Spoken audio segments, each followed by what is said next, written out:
Auspician a Pedro García en Punto de Partida, Banco Macro, Superior Gobierno de Tucumán, Caja Popular de Ahorros, EDET, Sociedad Anónima, Municipalidad de San Miguel de Tucumán, Personal. Punto de Partida, programa ganador del premio FUNTV.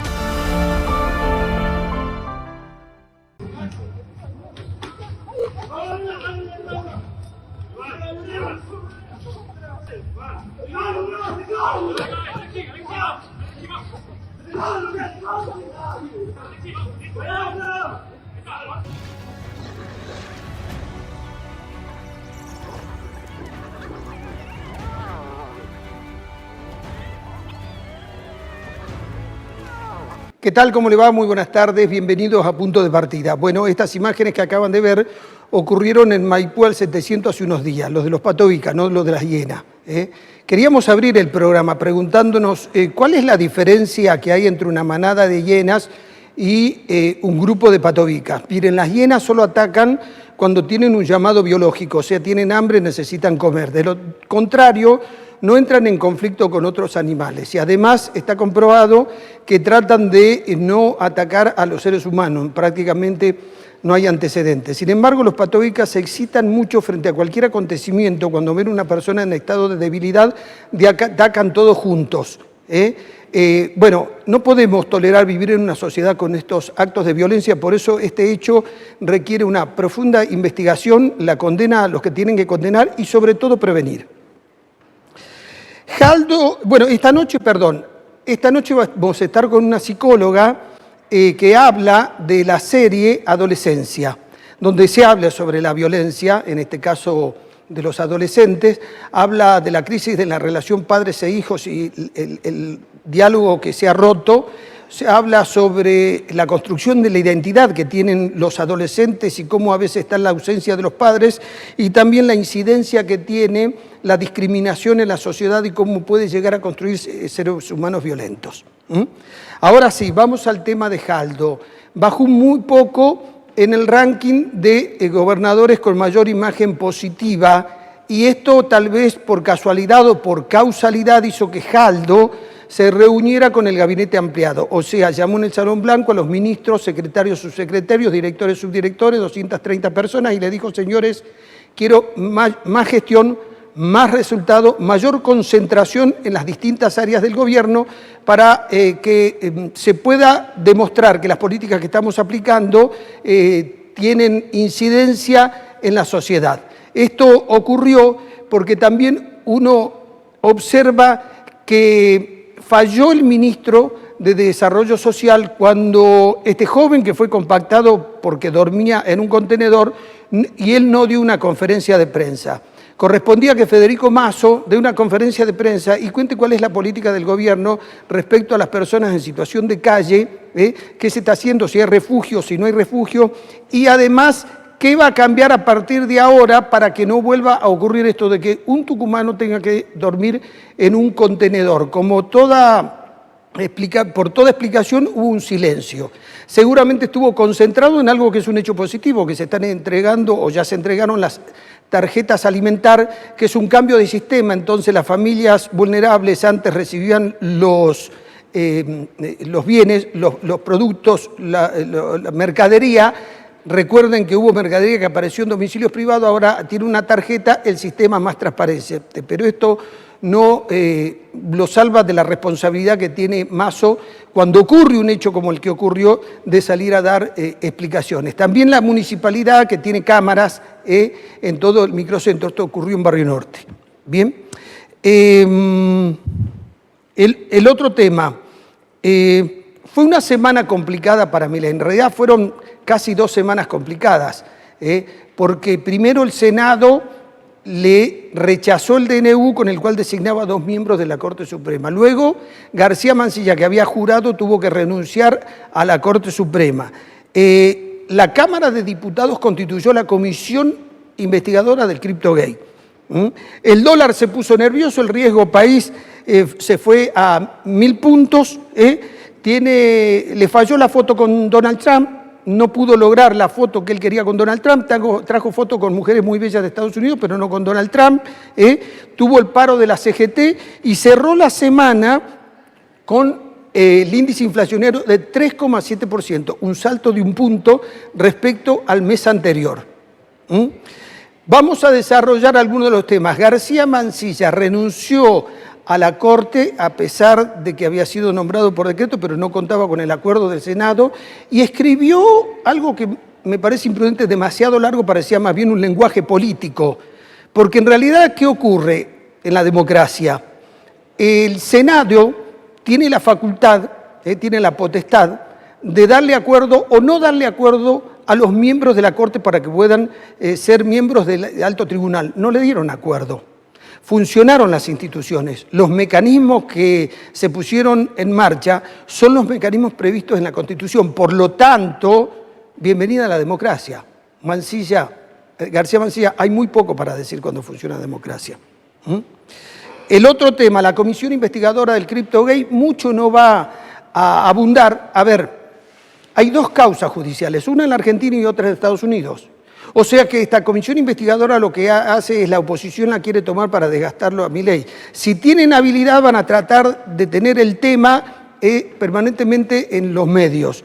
Pero también va a depender del interés que tenga la sociedad, preocupada por el día a día, si esto que no tiene ninguna otra evolución que siempre repetir lo mismo, porque acá lo que hay que buscar pruebas, elementos, datos, que eso lo puede hacer mejor la justicia que los legisladores. Pero bueno, la comisión está. Cristina también tuvo una semana donde salió golpeada, porque en realidad tuvo que negociar con Kicillof algunas cuestiones políticas, porque Kicillof quiere desdoblar las elecciones y no quiere hacerla coincidir con las elecciones nacionales. O sea, que la obligó a Cristina a tener que negociar. Les quiero recordar algo, que es una ley física de la política. Cuando los líderes pierden un poco el prestigio, la fuerza, tienen problemas. A ver, cuando Menem lo desafió a Cafiero, muy pocos creían que Menem le podía ganar a Cafiero. Sin embargo, con ayuda del radicalismo, por supuesto, le ganó. Después de la Rúa lo desafió a Alfonsín.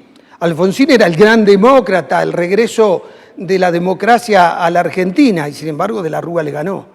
Y después Néstor Kirchner, un gobernador patagónico, lo desafió a Duhalde con sus manzaneras, con Chiche Duhalde, el hombre fuerte del conurbano, y sin embargo le ganó. ¿Qué les quiero decir con esto? Hay una ley física de la política que dice que cuando el líder se debilita, el que lo desafía le gana. Por lo tanto, observen cómo se va a desarrollar este enfrentamiento entre Kicillof y Cristina. Además, Cristina tiene otro problema, o dos problemas más. Primero, hay un proyecto de ficha limpia en el Congreso de la Nación y hay otro en la Cámara de Diputados o en el Congreso de la Provincia de Buenos Aires. Y la Corte Suprema de Justicia tiene que decidir si va a revisar el fallo, vialidad, o si lo deja como está, entonces Cristina enfrenta a la cárcel.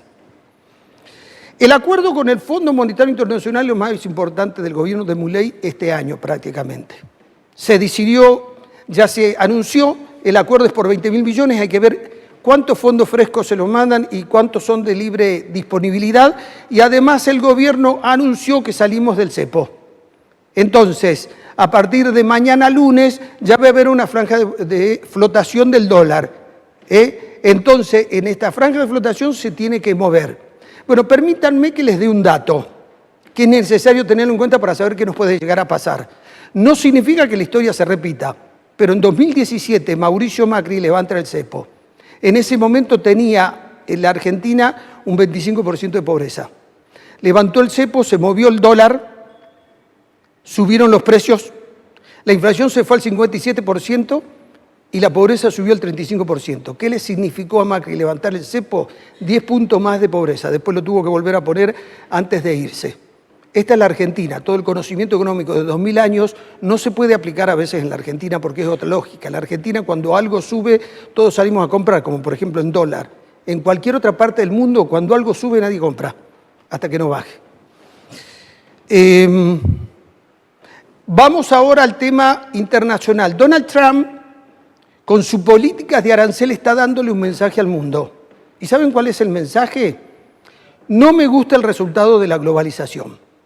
Y entonces volvemos a los nacionalismos y miren, El mercado está diciendo que no sabe a dónde vamos. No vamos a volver a los nacionalismos, a países cerrados detrás de los aranceles, pero tampoco va a seguir la globalización tal cual está. Vamos a un escenario incierto. Hay un cambio enorme hacia adelante, que no sabemos cómo termina, porque estas son decisiones, acciones y reacciones. Pero les quiero decir algo. Donald Trump no es economista, no piensa como economista, piensa como empresario. Y él vio la globalización, los datos. China, antes de la globalización, era el 1,7% del Producto Bruto Mundial. Ahora es del 17%. ¿Quiénes perdieron con la globalización? Japón y la Unión Europea, que tienen menor participación. ¿Y Estados Unidos qué le pasó? Estados Unidos se mantuvo, pero perdió muchos puestos de trabajo. Trump sabe muy bien que la globalización le volteó a Estados Unidos 1.700.000 puestos de trabajo en el sector de la manufactura.